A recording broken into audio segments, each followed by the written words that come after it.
request first Professor Y.G. Joshi sir. And before inviting him, I will give a small introduction of Professor Y.G. Joshi sir. Though he is a very well-known geographer across the country, so he need not have any introduction, but still I will give a brief introduction about Professor Y.G. Joshi sir. Professor Joshi sir is Professor Emeritus, Madhya Pradesh Institute of Social Science Research, Ujjain. He is a recipient of various awards, fellowships.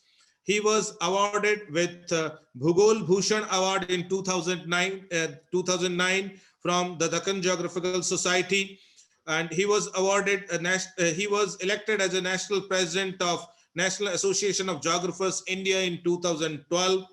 He was felicitated with Lifetime Achievement Award for exceptional contribution towards the socio-economic development of weaker sections of Indian society by Dr. Baba Sahib Ambedkar National Institute of Social Sciences, MAU. He is having a vast teaching experience of more than 4 decades, and he has been on this administrative post also. He has been the registrar, as officiating Director General with DG, was on the long leave during 1996 to 2007, then working as a professor in charge academics and head of the division. Then he has also been the consultant for the various NGOs and the other organizations. He is having life membership with various professional bodies. He has guided 28 students for PhD and 41 this MPhil dissertations. He has evaluated about 100 theses in India and abroad. Then he has completed many research projects. I am just giving few here. Acted as a coordinator and executed census of handicraft artisans survey for the entire Madhya Pradesh and Chhattisgarh for the Ministry of Textile, Government of India. Prepared projects reports for Madhya Pradesh Backward Classes Commission on 40 communities belonging to Muslim OBCs. Participated in the nationwide program of preparing reports of SCs and STs in India by the Ministry of Home, and independently submitted the report on Baiga tribes of Madhya Pradesh. And other than that, he is having a vast experience.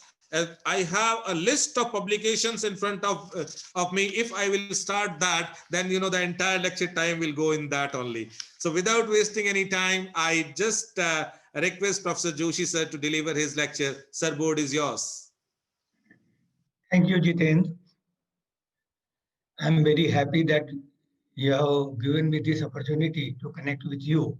जब हम geography पढ़ते थे school में, तब मुझे याद है कि एक जुमला चलता था हमेशा, हिस्ट्री ज्योग्राफी बड़ी बेवफा, रात को पढ़ी और सुबेरे सफा।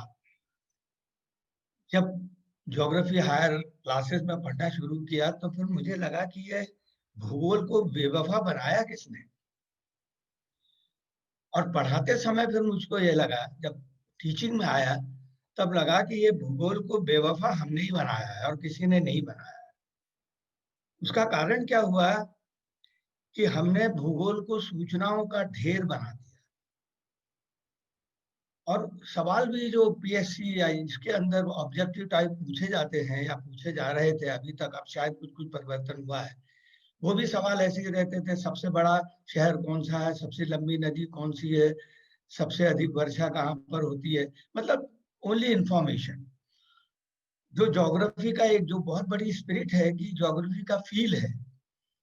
फील का मतलब ये है कि जब हम चक्रवात पढ़ाते हैं तो हमारे आंखों के सामने हमको महसूस होना चाहिए कि कोल्ड फ्रंट पे चक्रवात में कैसा होता है और वार्म फ्रंट पे हमारे कैसा होता है, एक पहाड़ का परिवेश कैसा होता है और समुद्री तट पर रहने वाले लोगों का पूरा परिवेश और उन लोगों के एक दूसरे से रिलेशनशिप्स कैसे होते हैं, ये कभी उभारने की बात की नहीं गई। केवल इतने प्रकार के समुद्र होते हैं, इतना गहरा होता है, इतना बड़ा होता है, इतना बड़ा शहर होता है, ये सूचना है। तो एक जमाने में तो इन सूचनाओं की थोड़ी इंपॉर्टेंस इसलिए होती थी कि किताबें मुश्किल से मिलती थी, आज सूचनाएं डिफिकल्टी से मिलती थी, और इसलिए हम लोग स्टूडेंट ये कहते थे उन सर ने हमको 8 पॉइंट दिए, उन सर ने हमको 12 पॉइंट दिए, इन पॉइंट्स की गिनती होती थी। अब आज का जमाना तो और भी बदल गया है, क्योंकि सूचनाओं के लिए टीचर पर निर्भर रहने की अब जरूरत नहीं है, क्योंकि सूचनाएं इंटरनेट पर, गूगल पे जो चाहे वो सूचना अवेलेबल है। तो इसलिए अब ज्यादा जरूरत है कि we have to develop the feel of the subject, और सब्जेक्ट की फील जो डेवलप करना, इसके ऊपर मैंने यूजीसी के कोर्स में मैंने 1-2 लेक्चर भी दिए थे सागर में, मुझे याद है, कि how to develop the feel of the subject.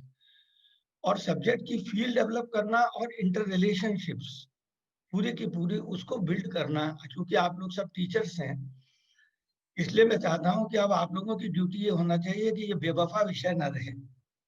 लोगों को भूगोल में रुचि पैदा हो, रुचि पैदा करने का यही तरीका है कि आप उसमें फील डेवलप करें, और पूरा जो टोटल जो उसके रिलेशनशिप्स है उनको उभारने का काम करें। आज का मेरा जो विषय है, perception and concept of space in contemporary geography teaching, क्योंकि सबसे बड़ी बात यह है कि एक सवाल जो है, वैसे में ये लेक्चर जनरली इंटरैक्टिव रहता है, अब ये इस माध्यम में वो संभव नहीं है, क्योंकि पहला सवाल हम यही पूछते हैं कि भूगोल एक विषय वस्तु है या देखने का नजरिया है। यहीं से शुरू कर रहा हूँ, whether it is a point of view और whether it is a collection of assemblage of things.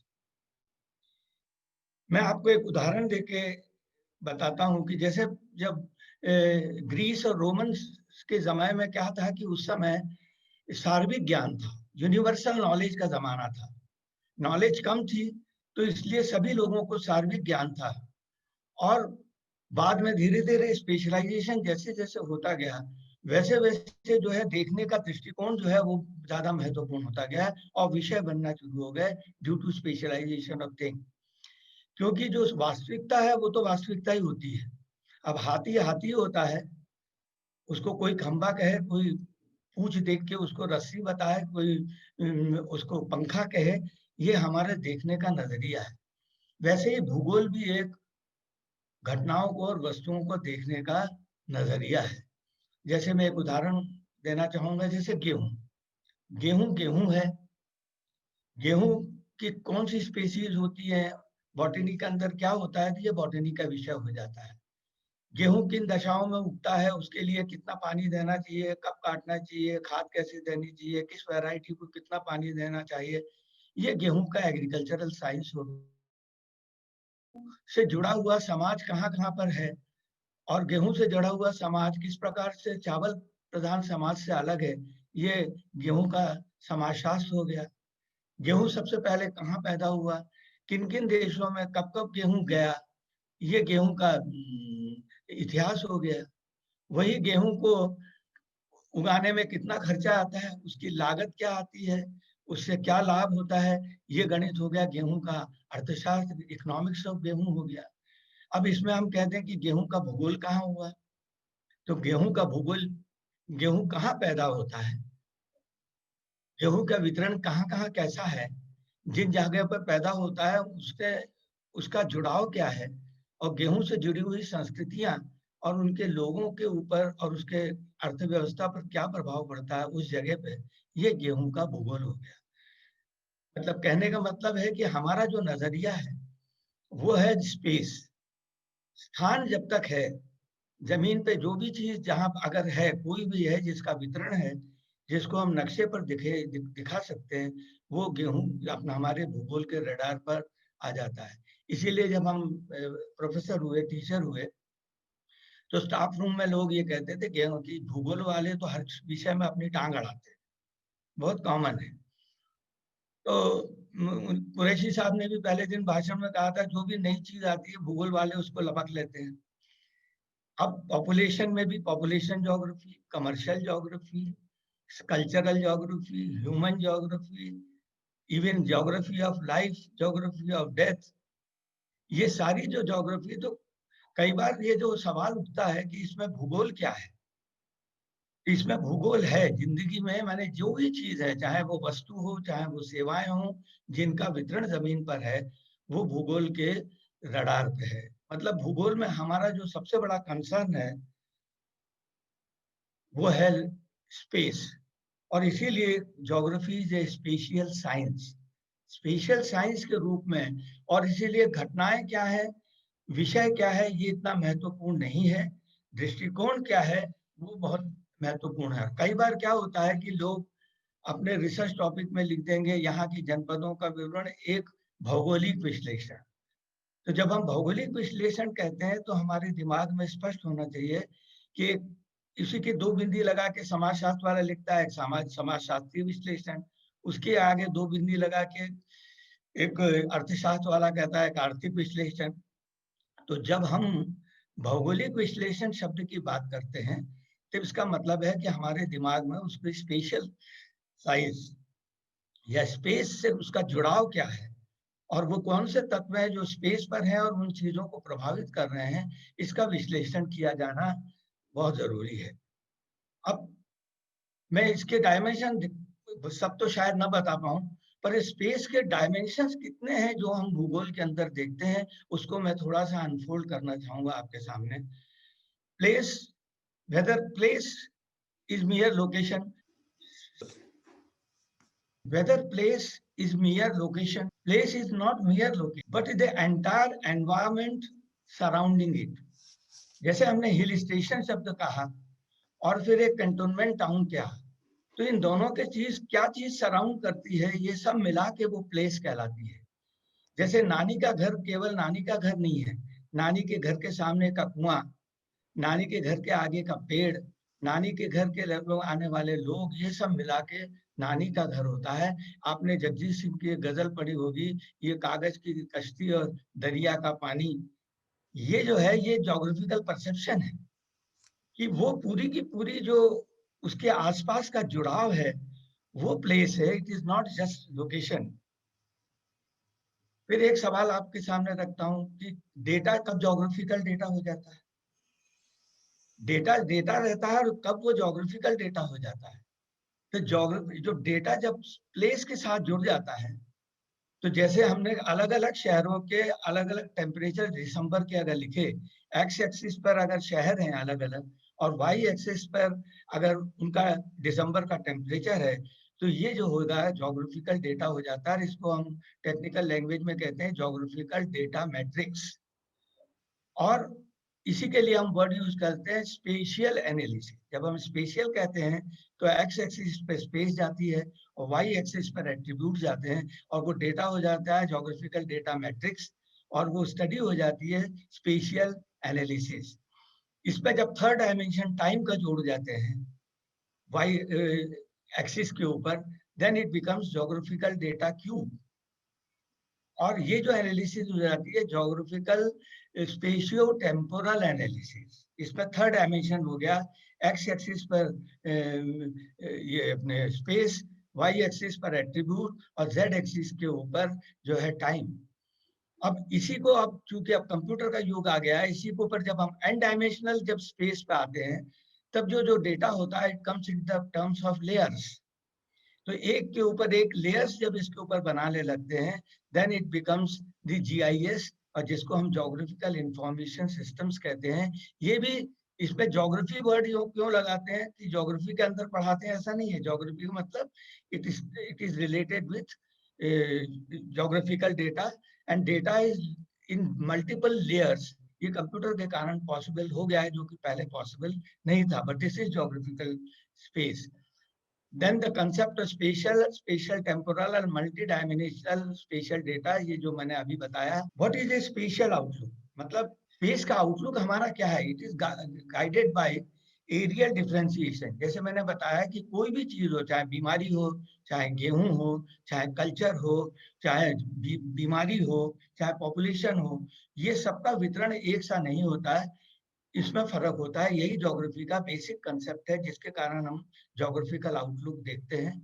Then aerial distinctiveness, उस एरिया जैसे हमने कहा कश्मीरी या बिहारी, बिहारी मानव मनुष्य या बंगाली आदमी, तो बंगाली आदमी मतलब डिस्टिंक्टिव, उसका क्या कल्चर है, वो क्या खाता है, उसका रहन सहन का बोलने का तरीका क्या है, तो ये ये एरिया जो होता है, लोकेशन जो होती है, it also gives a distinctiveness and character of places. जैसे गांव का हाट बाजार एक अलग असेंबलेज है, शहर का सीबीडी एक अलग असेंबलेज है, और वही हम मॉल कह दें तो mall is a different assemblage. तो वो शब्द हम जैसे लोकेशन कहते ही उसके साथ जुड़ी हुई चारों चीजें जुड़ती हैं। केवल बाजार कह देने से काम नहीं चलता, हाट बाजार अलग होगा, शहर का बाजार अलग होगा, मॉल कह देंगे तो उसका कॉन्फ़िगरेशन अलग होगा। इसीलिए it is called a character of places and mode of patterning. जैसे जब हम सीबीडी कहते हैं तो उसकी मोड ऑफ पैटर्निंग हमारे दिमाग में आनी चाहिए कि स्पेशलाइजेशन के हिसाब से अलग अलग गलियां होती हैं उसमें। कोई मिठाई की दुकान की गली होगी, एक सराफा बाजार उसके साथ जुड़ा होगा, एक कपड़ा गली होगी। ये जो होगा ये जुड़ा होगा फ्रॉम ए सीबीडी। पर यही चीज अगर मॉल में हम जाएंगे तो ये चीजें नहीं होंगी। तो स्पेस जो होता है it is guided by different outlook. How space has a grip on everyday life. रोज की जिंदगी में हमारा स्पेस का हमको गाइड करता है। जैसे आप सोचने की कोशिश करें कि अगर हम वेडिंग के कार्ड बांटने जाते हैं, शादी के कार्ड जब हम बांटने जाते हैं तो हम क्या करते हैं? हम उनको इस हिसाब, मोटरसाइकिल ली या कार ली तो हम उस हिसाब से देखते हैं कि किस जगह कौन रहता है, किसको कार्ड देना है। उस हिसाब से हम अपनी जर्नी को डिजाइन, ये डेली लाइफ में कर, बाजार से सामान खरीदने, अब हाट बाजार में आप देखिए कि जो खरीदी होती है उसमें सबसे बाद में मिट्टी के बर्तन होते हैं। कभी आप ट्राइबल हाट बाजार जाइए तो आदमी पहले मिर्ची धनिया खरीदेगा, चीजें खरीदेगा, और लास्ट में अपना घड़ा, मिट्टी का घड़ा खरीदेगा। क्यों? कि वो जाते समय अगर नहीं खरीदेगा, बीच में ही लेगा तो उसके फूटने के चांसेस होते हैं। तो वहां पर दुकानों की जो प्लेसिंग होगी वो लोकेशन के हिसाब से तय होती है।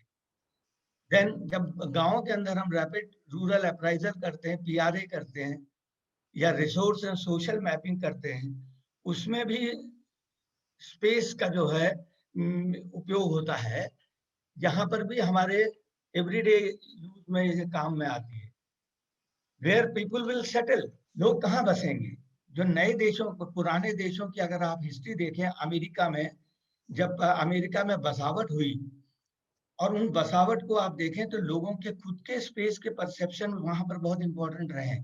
जैसे इंग्लैंड से जो लोग गए थे उनको वहां की जो, जैसे मूरलैंड्स हैं वहां पर जो आपके जानवरों को चलाने वाले घास के मैदान है, तो वो लोग कहाँ बसे?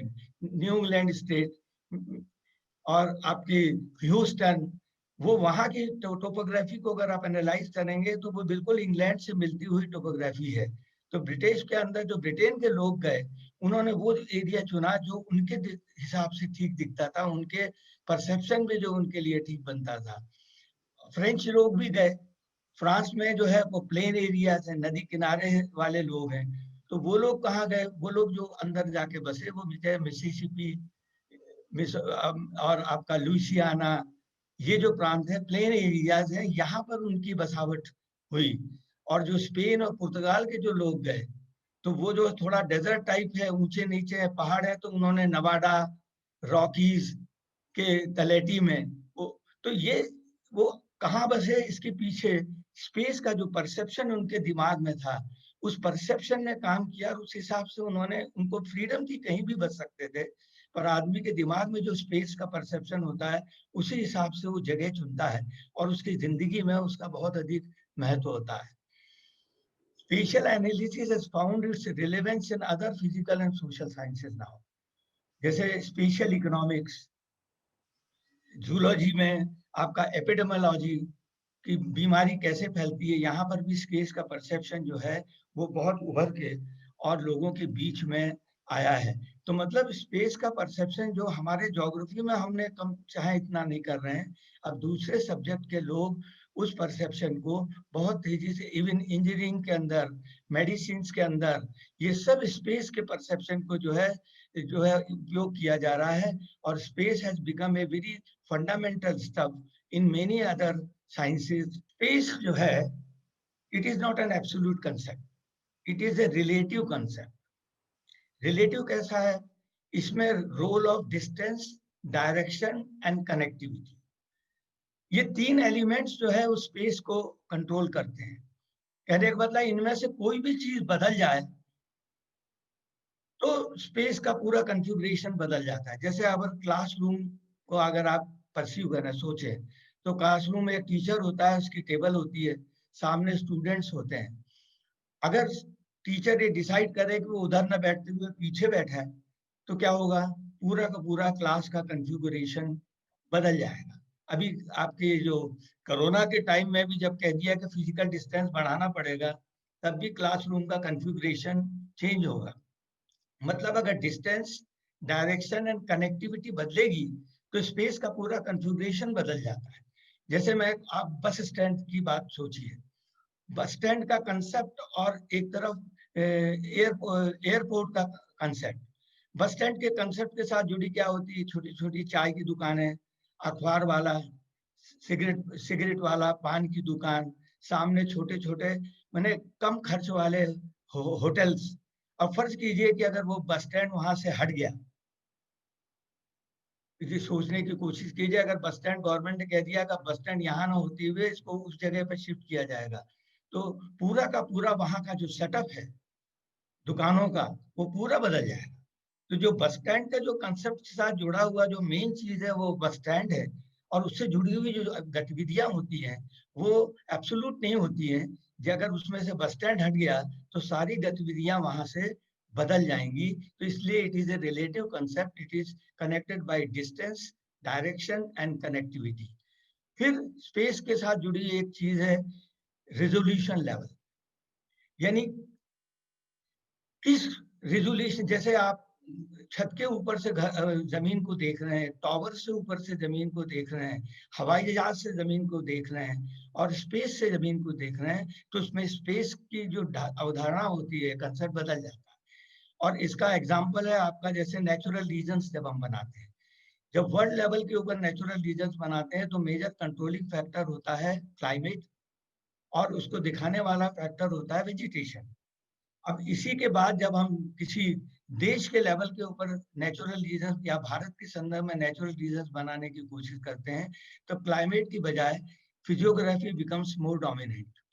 और इसी में जब हम माइक्रो रीजन्स के ऊपर बात करेंगे, तो माइक्रो रीजन्स में कम्युनिटीज हैं, इकोनॉमी है, ये चीजें इंपॉर्टेंट हो जाती है। मतलब स्पेस की जो धारणा है, it is also decided by scale, weather it is on A meso level, micro level और मैक्रो लेवल।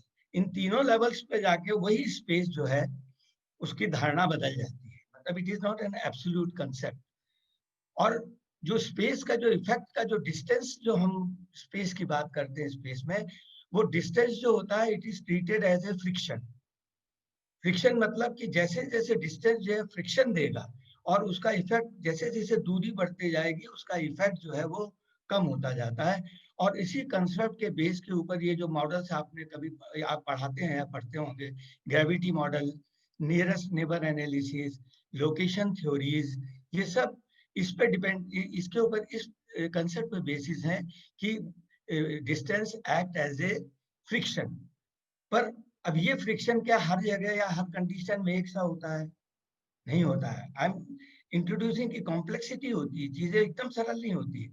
जैसे सैंड के ऊपर जो दूरी का जो प्रभाव पड़ेगा, वो वेजिटेबल्स पर उतनी दूरी उसका प्रभाव नहीं पड़ेगा, और सेब फल के ऊपर उसका प्रभाव और उससे कम पड़ेगा, और घड़ियों के ऊपर उसका प्रभाव और कम पड़ेगा। क्योंकि distance acting as a friction, हर चीज पर, हर वस्तु पर उसका प्रभाव बराबर नहीं होगा। और आज के ईमेल के जमाने में तो डिस्टेंस बिकम जीरो।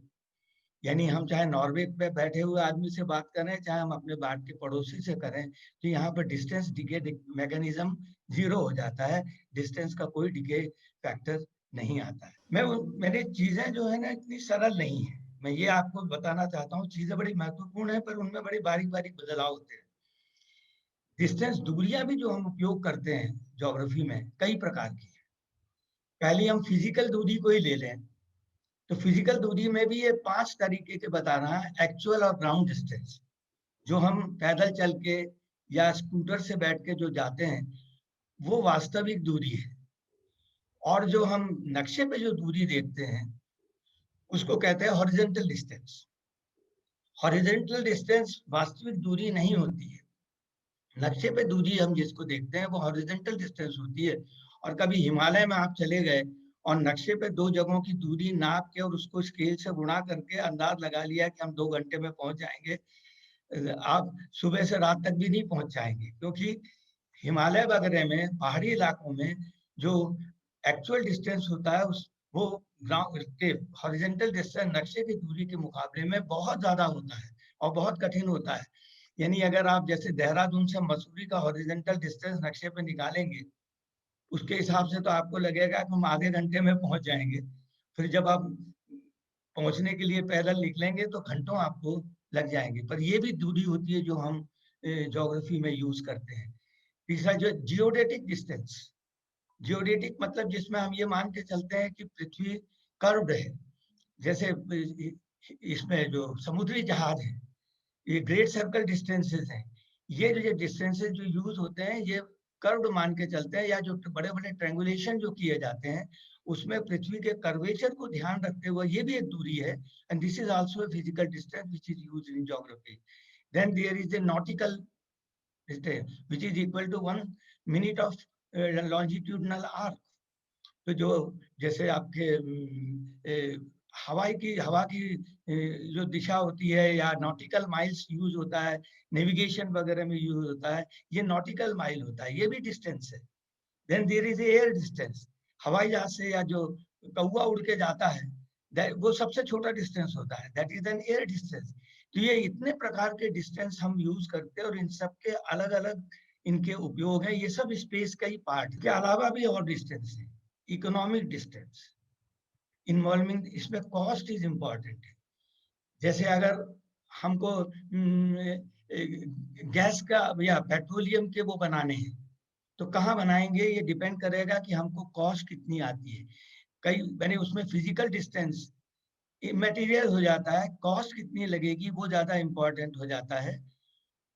ये भी एक प्रकार का डिस्टेंस है, economic distance for establishment of, जैसे हमको गोदाम बनाने हैं या हमको ये पेट्रोल पंप्स लगाने हैं, यहाँ पर economic distances are more important. Then there is a further concept of a time distance. ये आजकल जो इसमें कितने देर में पहुंचेंगे, आजकल तो इस पे कंप्यूटर पे ही आ जाता है कि यहाँ से हम जाएंगे तो रास्ते में भीड़ है तो आपको ज्यादा समय लगेगा, तो आप लंबे दूरी से जाते हैं क्योंकि वहाँ time is more important. America वगैरह में कि हाईवेज के पास टाइम मैप्स मिलते हैं कि इतने मिनट में ये मिलेगा, आधे घंटे बाद आपको टॉयलेट मिल जाएगा, 1 घंटे के बाद आपको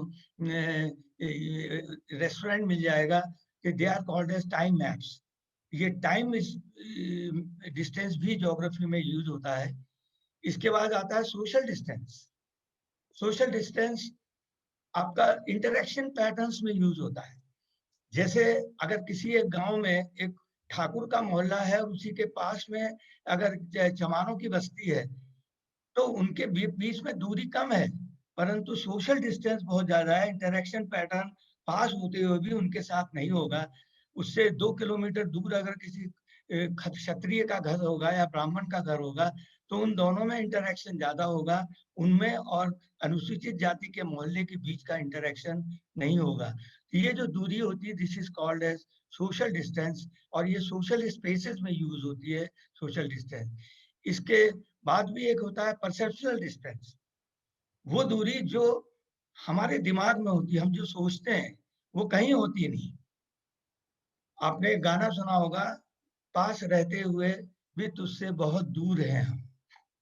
ये जो पास रहते हुए भी तुझसे बहुत दूर हैं, ये परसेप्शनल डिस्टेंस है।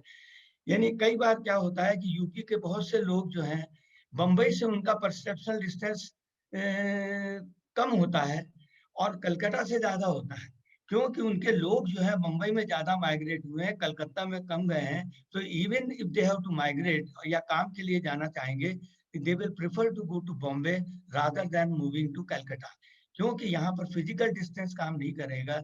It is a personal distance and the social distance it matters. ये भी डिस्टेंस ज्योग्राफी में यूज होता है। Then which type of spaces, कई प्रकार के स्पेसेस हम यूज करते हैं ज्योग्राफी में। पहला अगर हम चले फिजिकल स्पेसेस, फिजिकल स्पेसेस में जैसे ड्रेनेज बेसिन, ये फिजिकल स्पेस है। तराई, ये जो एग्जांपल्स हैं, they are examples of physical spaces. Tundra, air mass source region, ये जो स्पेसेस हैं जो हम ज्योग्राफी में पढ़ाते हैं या उपयोग करते हैं, दे आर फिजिकल स्पेसेस। इसके बाद हम यूज करते हैं इकोनॉमिक स्पेसेस। इकोनॉमिक स्पेसेस में भी दोनों प्रकार के होते हैं, formal economic space and functional economic space. Formal economic space जैसे कॉर्न बेल्ट है, गेहूं का क्षेत्र है, कपास की बेल्ट है, ये फॉर्मल इकोनॉमिक स्पेसेस हैं। और फंक्शनल में जैसे सेंट्रल बिजनेस डिस्ट्रिक्ट है, हिंटरलैंड है, या ट्रेड जोन है, या स्पेशल इकोनॉमिक जोन्स हैं, ये जो हम पढ़ाते हैं या पढ़ते हैं, they can be classified as economic spaces based on functional economic spaces. उसके बाद हम यूज करते हैं सोशल स्पेसेस। ये बहुत बड़ी पूरी की पूरी एरिया है, बहुत बड़ा एरिया है, जिसमें इतनी कम्युनिटी स्पेसेस होती हैं कि जो कौन कौन यानी जातिगत मोहल्ले हैं, कहते हैं ना कि अपने सिंधी कॉलोनी, हरिजन मोहल्ला, ये जो है दे आर सोशल स्पेसेस, इनके भी मैपिंग होती है और इनको भी हम ज्योग्राफी के अंदर उपयोग करते हैं। देन एडमिनिस्ट्रेटिव स्पेसेस, ये तो सभी जानते हैं, जैसे जिले हैं, तहसील है, ब्लॉक है, दे आर एडमिनिस्ट्रेटिव स्पेसेस। ये भी हम स्पेस के अंदर इसका उपयोग, क्या हम स्पेस को वैसे ही उपयोग करते हैं, पहला ले हम स्पेसेस को, इसको हम कहते हैं टाइपोलॉजिकल ट्रांसफॉर्मेशन। ट्रांसफॉर्मेशन हम स्पेस को कैसे, जैसे शहर आल्टीट्यूड्स को हमने कंटूर्स में कन्वर्ट कर दिया, या डेंसिटीज को हमने आइसोप्लेथ मैप में कन्वर्ट कर दिया, और ये ट्रांसफर परसेप्शंस को हम यानी एक्चुअल स्पेस को हम टोपोलॉजिकल ट्रांसफॉर्म करते हैं। मतलब जैसे डॉट में कन्वर्ट करते हैं, लाइन में कन्वर्ट करते हैं, पैच में कन्वर्ट करते हैं, और कंप्यूटर और जीआईएस में हम उसको लेयर्स में कन्वर्ट करते हैं। यानी this is called as topological conversion of space from one dimension to the other dimension. From curve surface से हम फ्लैट सरफेस में कन्वर्ट करते हैं। जब projection, what we do in the projection, projection is a curve surface, उसको हम convert कर देते हैं फ्लैट सरफेस में। आल्टीट्यूड, ऊंचाई को हम कन्वर्ट कर देते हैं फ्लैट में, like contours and colour shades में। This is also topological conversion. Transformation, densities को हम कन्वर्ट कर देते हैं आइसोप्लेथ में, जैसे ये टेम्परेचर के आइसोप्लेथ बना देते हैं। वैसे ही हम ट्रांसफॉर्मिंग परसेप्शंस ऑन मैप, हमारे जो परसेप्शन है उनको मैप पे कन्वर्ट करते हैं। आपने कभी पार्टिसिपेटरी सोशल मैपिंग पढ़ी हो, पीआरए के अंदर अगर पढ़ाया जाता है पार्टिसिपेटरी सोशल मैपिंग, इसमें गांव में जाते हैं, एक कागज बिछाते हैं, लोगों को इकट्ठा करते हैं, उनके जो सोशल परसेप्शन होते हैं उनको हम नक्शे के ऊपर प्लॉट करते हैं। This is also topological transformation. अब ये क्या है कि इनमें ग्रुपिंग भी होती है, dot with A dot, dot on A line, dot on in A patch, यानी इन तीनों के कॉम्बिनेशन भी यूज होते हैं कि डॉट का डॉट के साथ कॉम्बिनेशन, डॉट का पैच के साथ कॉम्बिनेशन, डॉट का लाइन के साथ combination. This all types of combinations we are using in the special perception के कंसेप्ट के बहुत सारे जो चीजें हैं और उनके बहुत सारे जो पेज है वो हम यूज करते हैं, पर कई बार हमको खुद को मालूम नहीं होता है कि हम पैच को कितने बड़े तरीके से, बड़े पैमाने पे उपयोग कर रहे हैं, और इनका उपयोग ये जिनको हम कर रहे हैं उससे ज्यादा उपयोग और सब्जेक्ट्स वाले भी कर रहे हैं। इसीलिए जो इकोलॉजी वगैरह जो था, ज्योग्राफी का सब्जेक्ट था, वो निकल के मेन रूप से इकोलॉजी निकल के ज्योग्राफी से दूसरी जगह चला गया, और हमने जो है चीजों को, अपनी चीजों को दूसरों को दे दिया, दूसरों की चीजों को हमने आधे अधूरे मन से अपने अंदर लिया। इसलिए बहुत जरूरी हो जाता है कि स्पेस की जो हमारी समझ है उसको हमारे कंसेप्ट के अंदर बहुत तेजी से पकड़ के रखना चाहिए। मैं तो कई बार क्या होता है, जब पीएचडी की थीसिस एनालाइज करता हूँ, उसमें लिखा है ज्योग्राफिकल एनालिसिस, उस थीसिस में ज्योग्राफिकल एनालिसिस में केवल वो चैप्टर जोड़ देते हैं कि वहाँ की जलवायु क्या है, धरातल क्या है, मिट्टी क्या है, ये एक चैप्टर जोड़ दिया है और ये कहने लग जाते हैं कि ये ज्योग्राफिकल एनालिसिस है। This is not geographical analysis, just adding A chapter on relief climate और ये लिख देने से, और बाद में उसकी कहीं एनालिसिस नहीं की। इतने नए नए चीजें आई है, जैसे क्राइम्स की एनालिसिस की जाए, special analysis of crime, how to locate the petrol pump in a city.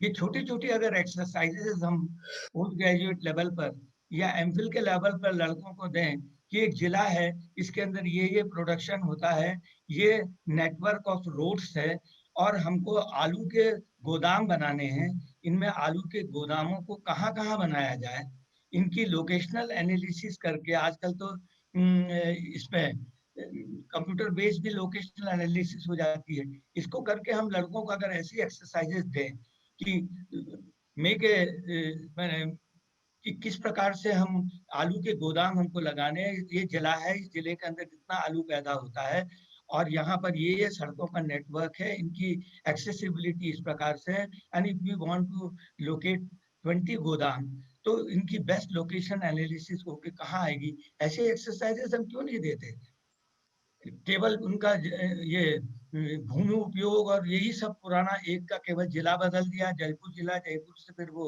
Sikar जिला कर दिया, सीकर से उठा के फिर मध्य प्रदेश का एक जिला ले लिया, crop pattern and land use, वो का वही टॉपिक नहीं देना चाहिए। बहुत से ऐसे हमें याद है कि हमने एक एक्सरसाइज बच्चों को दी थी कि अगर हमको इस जिले के अंदर ये स्कूल बढ़ाने, पॉपुलेशन ये है, तो पहले ये एनालाइज करो कि कहाँ पर पॉपुलेशन स्कूल रेशियो कहाँ पर ठीक नहीं है, कहाँ पर डिस्टेंस प्रॉब्लम है, तो ऐसी कौन सी जगह होगी जहाँ पर समस्या हल हो जाएगी कि हम उसकी शिफ्ट बढ़ा दें, और कौन सी ऐसी जगह होगी कि जहाँ पर नए स्कूल खोले जाएं।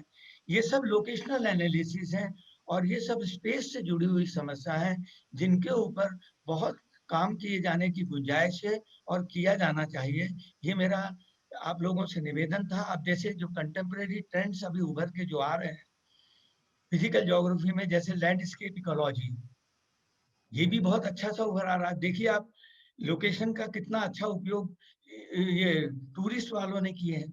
आजकल वीडियो बना के देते हैं, वो क्या आप क्लिक करेंगे तो आप होटल का पूरा वीडियो देते हैं कि अगर आप उस होटल में घुसे तो घुसते ही आपको क्या मिलेगा, फिर आपको डेस्क मिलेगा, उसके बाद जाएंगे तो आपको गैलरी मिलेगी। Now they have used our geographical knowledge for their use. तो ये हमको यूज, जैसे लैंडस्केप इकोलॉजी, ये नई ब्रांच है जिसके ऊपर काम किया जाने की जरूरत है। हैबिटेट मैपिंग, हैबिटेट किस टाइप से बनेंगे, उनके किस प्रकार के परसेप्शंस होंगे, या जैसे ईसीजेड वगैरह में किन प्रकार के लोगों के लिए कहाँ घर बनने चाहिए, land systems analysis, then digital terrain mapping, ये भी बहुत नई फील्ड उभर के आ रही है। Digital network systems, network analysis, जैसे रोड नेटवर्क है, रेलवे नेटवर्क है, और ट्रांसपोर्ट नेटवर्क है। ट्रांसपोर्ट के साथ अगर ट्रांसपोर्ट बढ़ रहा है तो नेटवर्क में हम भीड़ घटा के और कम से कम समय में मिनिमम मेथड से हम किस प्रकार से नेटवर्क बना सकते हैं, नेटवर्क एनालिसिस आएगी। नेक्स्ट, ह्यूमन ज्योग्राफी की बहुत सारी चीज हैं। अब ट्राइबल स्टडीज में मैंने इतने काम किए, तो जब पहले जब अंबेडकर इंस्टीट्यूट में आए तो लोग हमसे पूछते थे कि भूगोल वालों का यहाँ काम है, जैसे काम क्या है, जैसे हमारे अंगने में तुम्हारा क्या काम है। भाई, भूगोल वालों का एक जो परसेप्शन होता है वो सबसे इम्पोर्टेंट होता है। हमने वहां पर ज्योग्राफिकल परसेप्शन दिया, तो geographical perception can be added in any subject, in planning, in history, in commerce, in any subject, the geographical perception और स्पेस की जो साइंसेज है, स्पेस का परसेप्शन वेरी। ह्यूमन ज्योग्राफी में आजकल इंटरेक्शन पैटर्न तो बहुत काम हो रहे हैं। जैसे अब ये जो लेबर के जो माइग्रेंट हुए, माइग्रेंट किस दिशा में गए, कैसे गए, क्यों गए, किस दिशा में, अगर दूसरी बार जाना पड़ेगा तो किस टाइप से जाएंगे, तो उसकी स्टडी हो सकती है। इंटरेक्शन पैटर्न कैसा होगा, जैसे बम्बई में अलग अलग जो बिहार के, यूपी के, इनके लोग आते हैं, इनके बीच का इंटरेक्शन पैटर्न कैसा होता है, इनके आपस में कैसा होता है, इनके जो मेन एरिया जहाँ रहते हैं वहां पर इनका इंटरेक्शन पैटर्न कैसा होता है, ये भी स्टडी की जा सकती है। ट्रैवल बिहेवियर, लोगों का daily travel behaviour, weekly travel behaviour, जैसे आजकल शहर के बाद बहुत सारे नए जो टाउनशिप्स बने हैं। मैंने एक को लड़के को दिया था टॉपिक कि टाउनशिप में रहने वालों लोगों का ट्रैवल पैटर्न यानी बिहेवियर पैटर्न ट्रैवल का कैसा है, यानी how far they are connected with there, क्योंकि उनमें क्या होता है, उनमें आपस में जो इंटरेक्शन पैटर्न होता है वो इस पे डिपेंड करता है कि उनका इकोनॉमिक लेवल क्या है, और उनका जो शहर में जो इंटरेक्शन होता है वो उनके कास्ट ले या उनके जो उनके परिवार के लोगों के साथ इंटरेक्शन पैटर्न होता है। तो उस पैटर्न को स्टडी करें कि अगर जो टाउनशिप में रहने वाले लोगों का अपने टाउनशिप के अंदर इंटरेक्शन किस टाइप का है और टाउनशिप के बाहर के शहर के लोगों के साथ उनका इंटरेक्शन पैटर्न कैसा है, इतना अच्छा उभर के आता है कि how societies interact with each other. Epidemiology, अभी जैसे ये बीमारी फैली है, तो बीमारी के फैलने का पैटर्न, ये किस जगह से किधर गई, फर्स्ट स्टेज में कहाँ से कहाँ गई, इसकी भी स्पेशल एनालिसिस हो सकती है। देन क्राइम जोन्स इन ए टाउन, जैसे किस जगह पे कौन कौन सी क्राइम्स हैं और क्राइम का पैटर्न क्या है, उनके उनको दूर करने के लिए किस प्रकार से प्लानिंग की जा सकती है। There are so many area which are related with space. तो स्पेस का बोध, भूगोल का बोध, वो सबसे इम्पोर्टेंट है। और मैं यही कहता हूँ कि you should try to live with geography. जैसे अगर हमने किसी भी सब्जेक्ट को बताते हैं, हम चाहे अगर साइक्लोन पढ़ा रहे हैं तो साइक्लोन का इमेज हमारी दिमाग में डेवलप होना चाहिए। जिस जगह पे वो साइक्लोन आ रहा है उस जगह का इमेज हमारे दिमाग में बनना चाहिए, उसका फील आना चाहिए।